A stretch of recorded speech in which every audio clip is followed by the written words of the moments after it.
दोस्तों, क्या आपने कभी सोचा है कि एक रात में ही एक देश की हवाई शक्ति को कितनी कमजोर किया जा सकता है?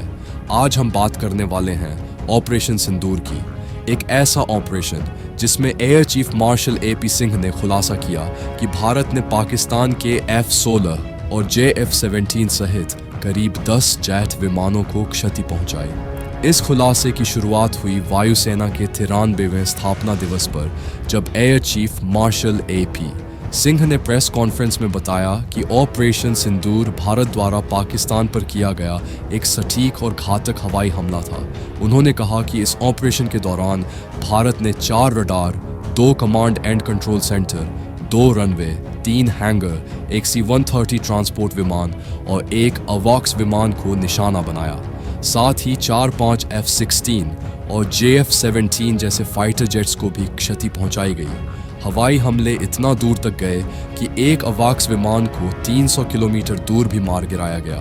कुल मिलाकर जमीन और हवा दोनों में पाकिस्तान को 9-10 फाइटर विमान का नुकसान हुआ।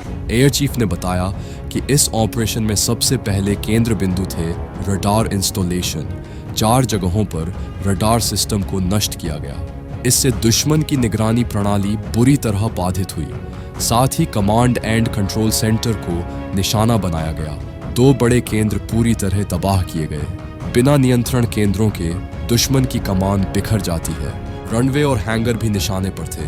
2 रनवे क्षतिग्रस्त किए गए और 3 अलग अलग हवाई अड्डों पर हैंगर डैमेज हुए। इनमें रखे विमान नष्ट हुए। एक C-130 ट्रांसपोर्ट विमान और एक अवॉक्स विमान को भी क्षति पहुंचाई गई, जिससे पाकिस्तान की लॉजिस्टिक और जासूसी क्षमताएं प्रभावित हुईं। एक surface to air missile SAM system भी पूरी तरह तबाह किया गया। एयर चीफ ने बताया कि हवाई संघर्ष में भारत ने 5 फाइटर विमान गिराए। एक उच्च रेंज हमले में 300 किलोमीटर दूर अवॉक्स विमान को भी निशाना बनाया गया। इस तरह की स्ट्राइक दिखाती है कि भारत की हमलावर क्षमता कितनी दूर तक बढ़ी है। कुल मिलाकर जमीन और हवा मिलाकर पाकिस्तान को लगभग 9-10 फाइटर विमानों का नुकसान हुआ। एयर चीफ ने कहा कि यह ऑपरेशन 1971 के बाद का सबसे विनाशकारी अभियान है जो वायुसेना ने अचूक, अभेद्य और सटीक घोषित किया। सभी सेनाओं, वायु, थल और नौसेना ने मिलकर काम किया। लॉन्ग रेंज SAM मिसाइलों और इंटीग्रेटेड ऑपरेशंस ने इस जीत को संभव बनाया।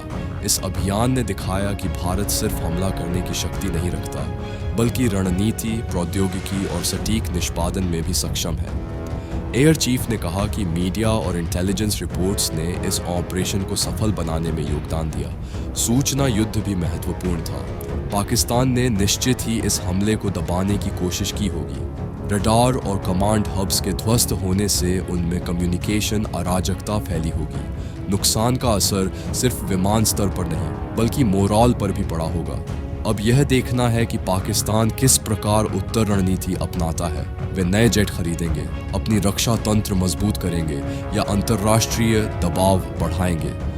ऑपरेशन सिंदूर ने एक महत्वपूर्ण संदेश दिया। हमारी हवाई शक्ति, हमारी रणनीति और हमारी हिम्मत अब और आगे बढ़नी है।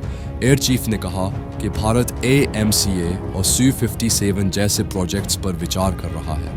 LCA Mark 1A के ऑर्डर पहले ही दिए जा चुके हैं और स्वदेशी टेक्नोलॉजी में निवेश तेज किया जा रहा है। इसे ध्यान में रखते हुए भारत को चाहिए कि वह अपने एरोस्पेस इंफ्रास्ट्रक्चर को और मजबूत करे। नेटवर्क सेंट्रिक युद्ध प्रणालियों, AI आधारित निगरानी, सहायक ड्रोन आदि में निवेश बढ़ाए, टेक्नोलॉजी ट्रांसफर और रक्षा साझेदारी बढ़ाए। तो दोस्तों, ऑपरेशन सिंदूर ने दिखाया कि भारत अब सिर्फ बातों का देश नहीं रहा, उसने कार्रवाई की और सटीक कार्रवाई की। इस ऑपरेशन ने पाकिस्तान को हवाई मोर्चे पर बड़ा झटका दिया है, लेकिन यह सिर्फ शुरुआत है। आगे की राह चुनौतियों से भरी होगी और भारत को हर मोर्चे पर तैयार रहना होगा। अब आपसे जानना चाहूँगा, क्या आपको लगता है कि ऑपरेशन सिंदूर भारत की एयर सुपीरियॉरिटी का सबूत है? क्या Su-57 और AMCA परियोजनाएं अगले दशक में भारत को और ऊंचाइयां दे पाएंगी?